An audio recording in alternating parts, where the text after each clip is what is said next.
Sometimes even the Speaker can't believe what he's witnessing. Recount. But after some confusion tonight, the defeat was beyond doubt. The ayes to the right, 258. The noes to the left, 303. 2 weeks after MPs gave the Prime Minister a plan, tonight they decided to scupper it, refusing to back a simple vote telling her to keep going.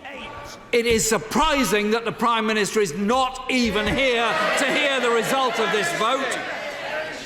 So, Mr. Speaker, I was going to ask her to come to the dispatch box now and admit that her strategy has failed. And all thanks to the very backbenchers who told her to renegotiate her deal in the first place. You've just sent the message that she has no support behind her in Parliament. We have not sent that message. Let's be absolutely You've just defeated clear. her. Let's be absolutely clear. Tonight, nothing has been resolved by Parliament. We've had a number of votes, and the previous vote has not been overturned. It still stands. That means the Prime Minister has a very clear mandate to go to the EU and say, let's take the backstop out.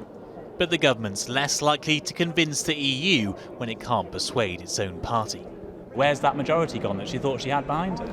No, the potential majority is still very much there.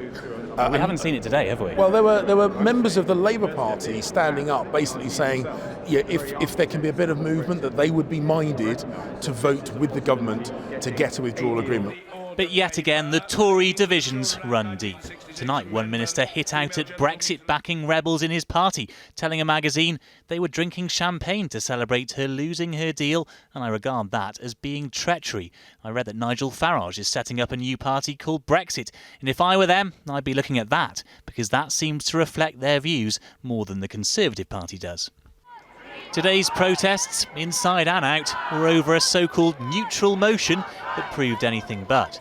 This place divided over the fact it endorsed the Prime Minister's plan to renegotiate, but also Parliament's demand to rule out no deal.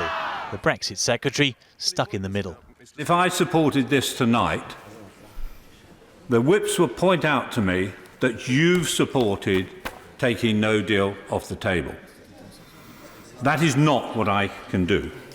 He stood and he tossed out red meat to keep them on board instead of doing what each and every one of us must do, which is to do what is right for our country. But while it's opened old wounds, today's vote wasn't binding on the government. Downing Street insists it changes little. The stalemate continues. With 43 days till Brexit, today perhaps time was the only thing that really moved forward. Paul Brand, News at 10, Westminster.